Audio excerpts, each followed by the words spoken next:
This is a J3 Cub owned by a few of us here. So you said it's a 41, this plane? 1941. Yeah. Wow. It's it was actually, this airplane has a little bit of training time in the Navy for before during World War II.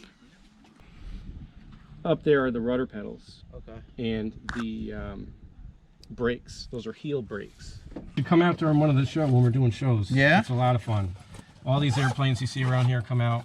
Really? Yeah, we got the oldest flying airplane in the world right now.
So turn around, try to see, and then grab these struts here.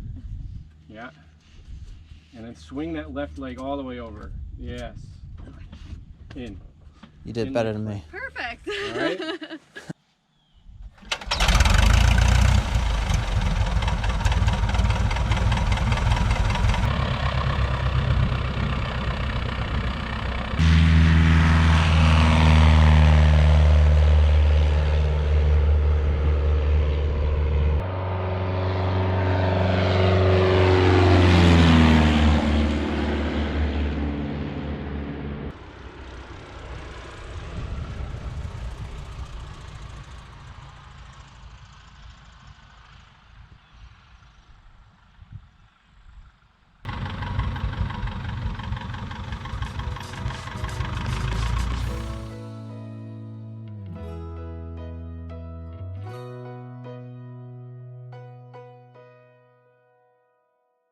A lot bigger than the Cub. It is. Yeah. Yeah, you can't lift up that tail. Yeah. But yeah, that's a 1929 D25 new standard biplane. It's really designed to give people rides like this. There was a fuselage back here a while back that had actually a hopper in the front for like crop dusting. What engine is this, Clay? This is a Wright R760, 760 cubic inches, J67. That was the trade name. Long stroke and Yeah. lots of displacement. A lot of valve overlap, so you got like that rough idle, you know. But 235 horsepower. 235, yeah. Is Sorry, this I was thinking of the Continental. And they're sandbagging that number. It was actually, if you put them on an engine test stand, they usually turn something closer to 240 or 250 horsepower. This is a Navy Wright. The engine was manufactured by Wright Aeronautical, but this one was manufactured by the Navy at Naval Shipyard, Philadelphia, because the Navy used these engines on trainers there prior to World War II. What kind of fuel is this you putting in here? So it's aviation 100 octane. It's 100 low lead is what they call it. I mean, it's running. I think it's running the best it's ever run. Ever. Yeah. When you bring it through that one blade, Yeah. switches off. Switches off. Just one compression. Yeah. That's it. All clear.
Yeah, that was great. Cool.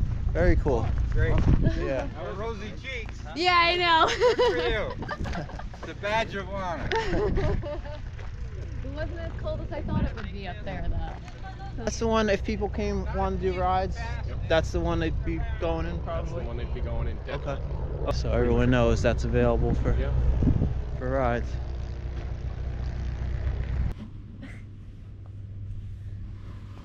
Oh boy.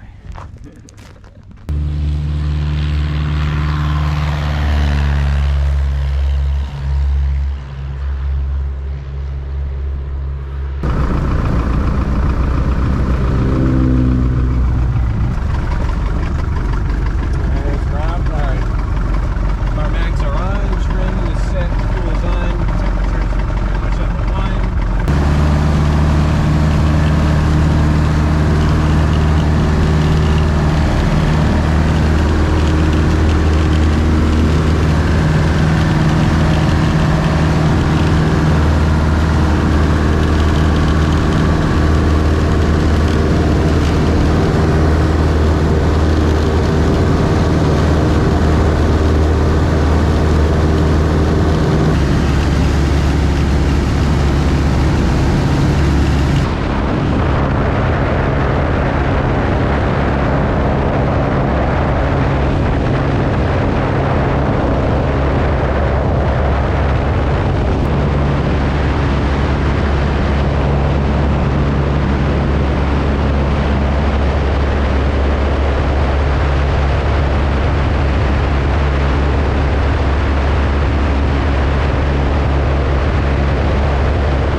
decompression down here. Yeah. That cracks the exhaust valve a bit.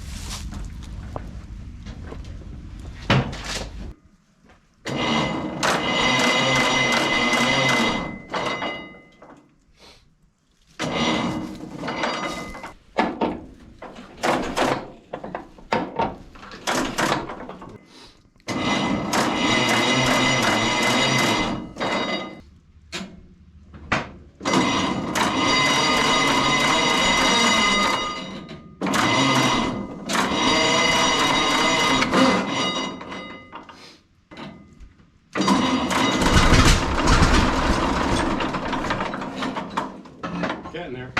Is that compression still off? No, it's all the way down. You want it up? It's down. Yeah. Put it, swing it out to the right. Swing it up. Yes, please. Okay. Thanks.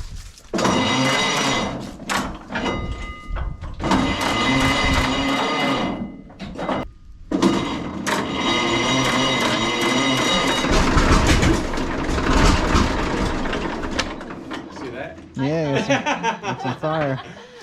Woo!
started in the ticket booth, and now he's the head honcho over here.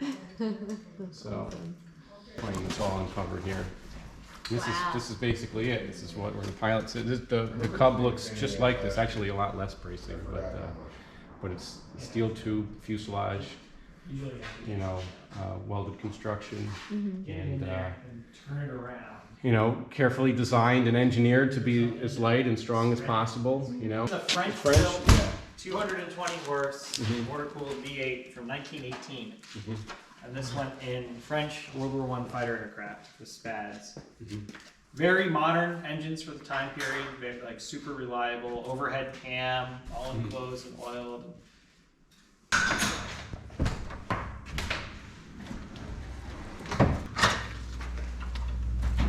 Yeah, I don't know if we're gonna turn this over.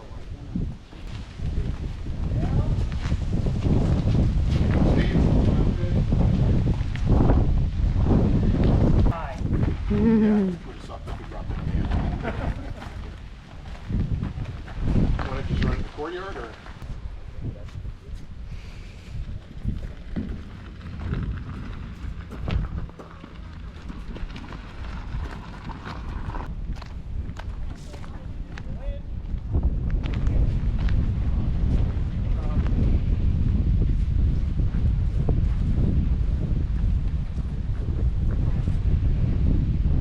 Look at the radiator on this one.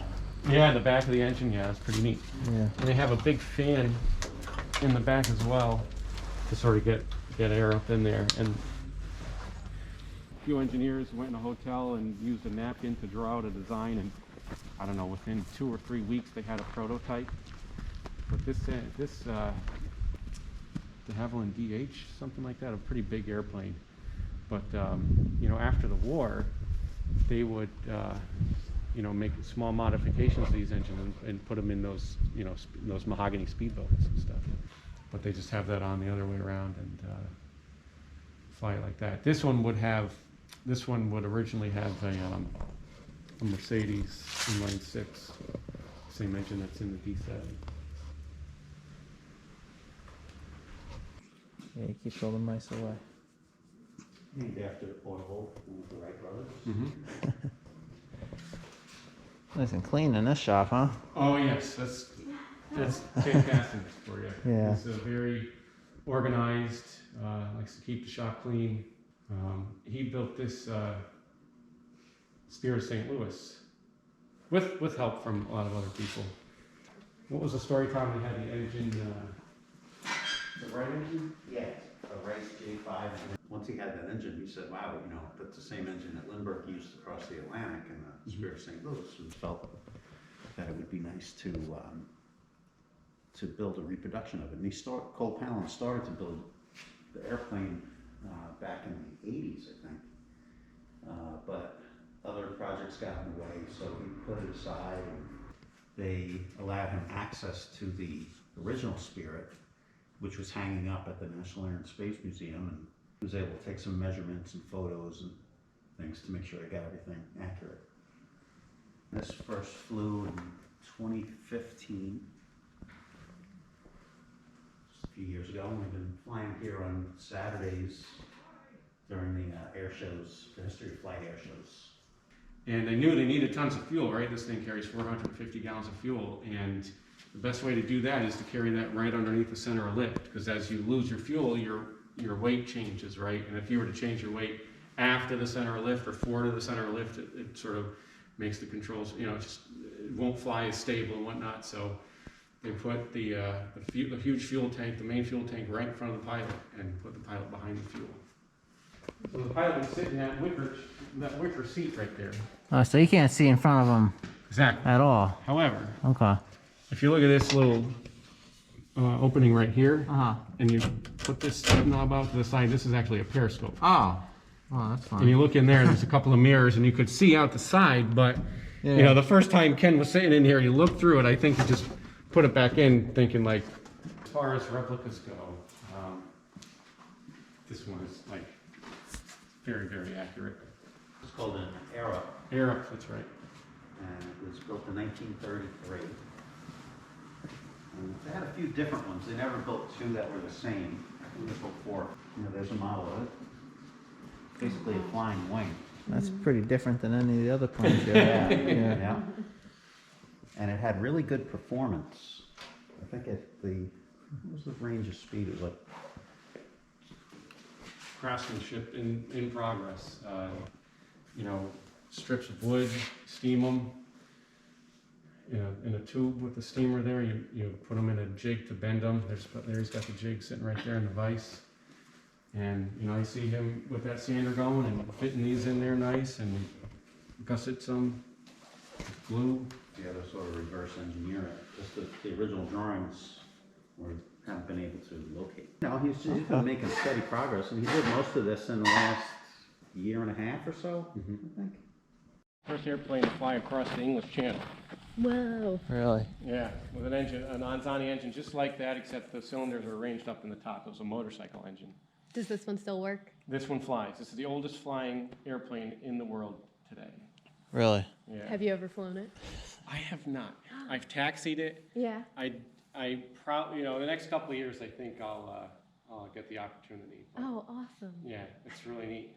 This one has, it doesn't have ailerons. It has what's called wing warping, where the whole wing flexes.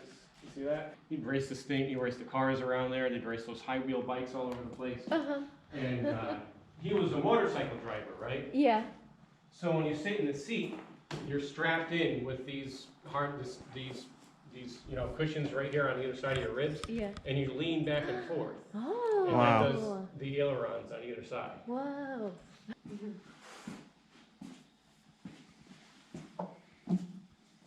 Yeah, this is all original 1918 World War I. Wow. Jeez, you don't get to see that very often. Right.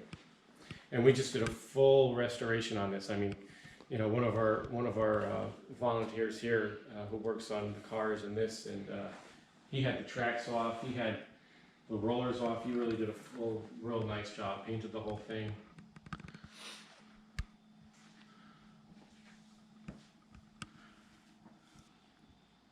That's really cool. It's one of those engines where they were having issues with engines overheating because they were trying to, use cooling fins and whatnot, and water-cooled engines added a lot of weight. So they knew they were on the right path to get some air cooling working, but they had trouble with overheating problems. So what they did is they bolted the crankshaft to the firewall, so the crankshaft was fixed, and that whole engine would spin. Really? Yeah. And they were able to balance that properly to. yeah, I mean it was enough. Yeah, enough That's a- balance and. Oh, that'll keep it cool though. Huh? Yeah, exactly. It's 1,200 RPM is like the max. German design. This has an original Mercedes inline 6 engine up front, a big old 8-foot prop on it. Actually, a little less built, but this has quite beefy wing ribs on it. But I mean, you got your main spar, aft spar, false spar back here in front of the elevator. I mean, ailerons rather. Awesome. Okay.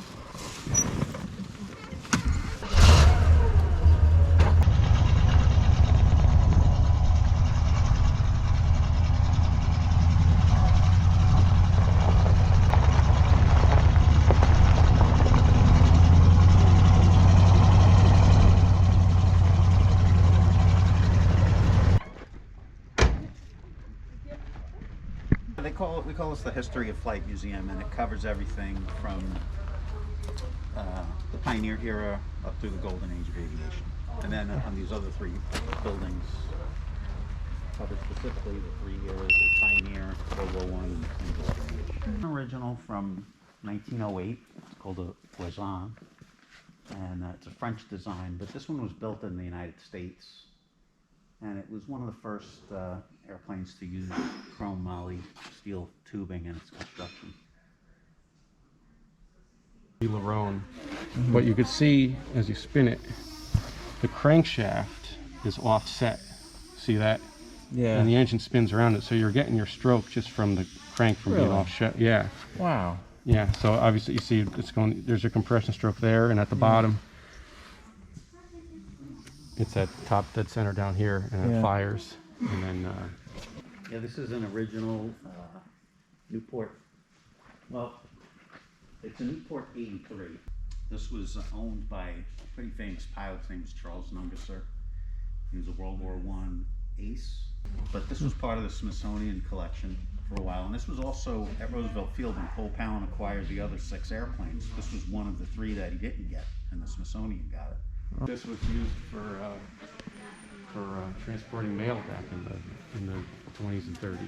All sorts of weather, all sorts of, you name it. This is kind of like the arrangement that's in the Cub. Here's a Continental. This is a 65.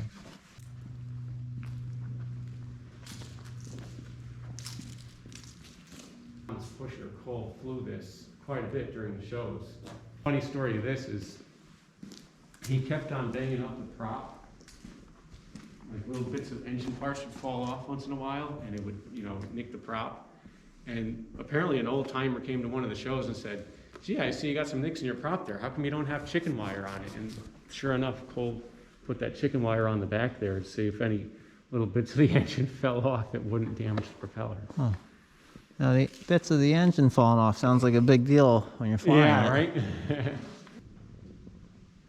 I have a lot of time in this Model T. This Model T used to be on the field. It's a 13. Now, age, 30s and 40s. And you can see the, just in 10, 20, 15, 20 years, the, difference in aerodynamics and sort of closed cockpits, somewhat. Speed range around the engine. What's the color? So here you go. That's nice. Yeah, and these there's pictures of Clay's father in this airplane, warming it up, getting ready to fly.